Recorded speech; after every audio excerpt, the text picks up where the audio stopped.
Ginasulti sa itong mga higala nga mga dili katoliko nga dapat gyud daw sundo nato ang atong Ginoong Jesucristo. Unya ang pagsunod kuno kana kunong pagbasa og pagsunod kung unsa ang nakasulat sa balaang kasulatan, which is half truth ang ilahang gipresent. Nga naman sa hinungdan wala man tay supak yun sa tinuod lang. Wala tay supak nga sundon ang Ginoo kay mo man gitudlo sa Santa Iglesia Katolika, Apostolika Romana. Wala po tay supak nga sundon ang nakasulat sa balaang kasulatan nga kanang gisulti o gipamulong ilabi na sa ato ang Ginoong Jesucristo. Ang problema lang ana kanang ingon nato nga pagsunod nato ang Ginoong Jesucristo, giunsa nato siya pagsunod. Og tinuod ba gyud nga atong gisunod ang nakasulat sa balaang kasulatan? Ang problema sa itong mga higala, mangod nga mga dili katoliko, mura sila gan nag-cherry picking ba? Kung sila ilang gusto, mura ilahang tawag ining tuuhan. Unlike simbahan katoliko, basahon ang konteksto pagkahuman ipasabot kung unsa ang nakasulat sa konteksto.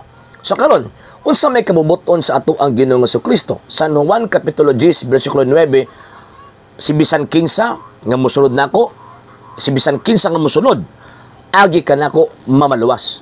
And St. John chapter 15, verse 5 to 6, ang ingon niya, kung wala ako, wala mo'y mahimo.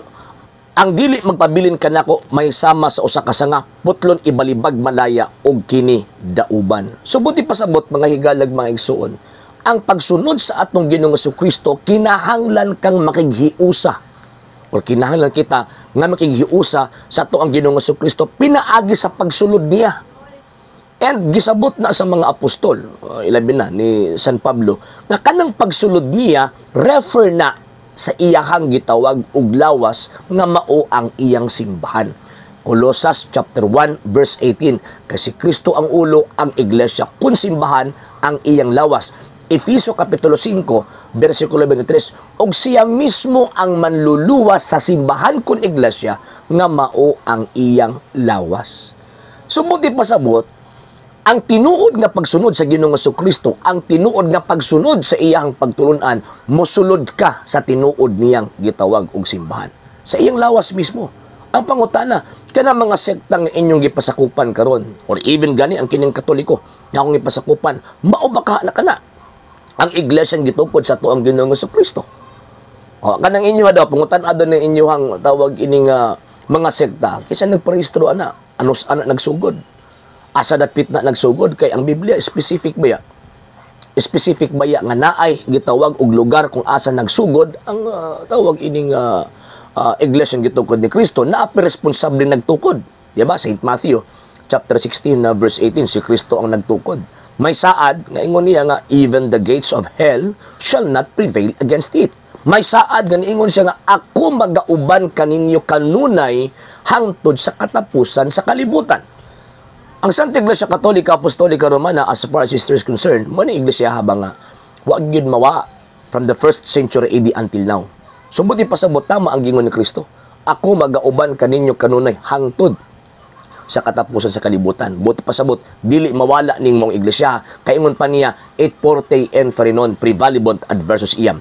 Bisan aganghaan sa impyerno, dili gyud makabuntog ni ini. Kamo mismo, pwede man ninyo na i-double check sa nakasulat sa kasaysayan. Kung tinuod ba gyud ang Iglesia Katolika, Apostolika Romana, mao ning iglesia nga naa sa unang siglo nga wa gyud mawala, wa mabungkag until now existido. Ang question ana karon, kanang inyong pundok. Kanang inyong pundok nga inyong gipasakupan, anos ana natukod. 15 nagtukod. And at the same time, siyempre, ang the best reference nato nga di po sila kabalibad kanang ilang rehistro. Kasi ilang rehistro diha man nakalatid ang year of foundation, ang mga founders, pagkaman ang place of foundation. So, diha to makita ba nga kining moong punduka dili na iya ni Ginoong Jesucristo. So, sa mga dili katoliko nga naminaw ini karon ato ang unang tan-aw niini karon ato ang video. Pangutan-a na inyo ang sekta. Kung kana bang inyong sekta, nakapasar ba na or misunod ba na sa giingon na Ginoong Jesucristo? Kaya simbahan Katoliko, safety naman. Ibisan gani ka mo, gini-challenge tamo nga, pwede nyo tukion ang kasaysayan simbahan Katoliko. Tukian ninyo. Nya pagkahuman, basahan ninyo ang mga kasaysayan para paghatag og pahimugat. Kanang maong gitawag og iglesia ka, maunang iglesyang gitukod ni Kristo. Pero kanang inyong pundok, susiha po ninyo nagsakto. Sama sa inyong pagsusi sa tawag ining foundation simbahan Katoliko. Kung makapasarba ka na sa giingon ninyong dapat ang musunod kang Ginoong Jesucristo. Kay kung kabalo na mo, nasayod na mo, na kanang maong iglesia o kanang siktaha nga inyong gipasakupan, dili na iya ni Kristo unya, magpadayon gihapon mo din na, buti pasabot, wa mo mutuman sa Ginoong Jesucristo. Nituman na hinuon mo sa mga sekta o sa mga founder sa mga sektang inyong gipasakupan. Okay? Sa hindi pa po nakapag-follow sa mga pages po natin, i-follow nyo po yung mga pages po natin, RJ Horolanciano II TV, Apolia Punto Argumento page, Kuya Apologist TV page, and RJ's Vlog 2022. And pwede rin po kayo mag-send po dyan ng Facebook stars. And also, sa ating po mga channels, sa hindi po nakapag-subscribe, subscribe po ninyo yung mga channels natin, The Lay Catholic, Apologist International Official, RJ Sano II TV, Kuya Apologist TV, and Barrio Kawayan Religious Forum. And pwede rin po kayo mag-send po dyan ng super sticker, super chats, and super thanks. And maraming salamat po sa mga kapatid at mga Katoliko na ulis pong tumutulong sa programa po natin. Maraming salamat po. Nang dahil po sa tulong at suporta po ninyo, ang programa pong ito, until now, andito pa rin po sa social media.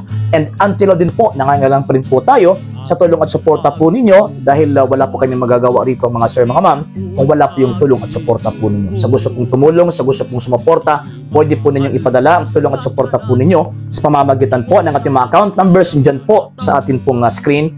And pwede nyo po kaming i-message sa ating pong page kung via remittance po yung papadala po ninyo. Maraming salamat po in advance.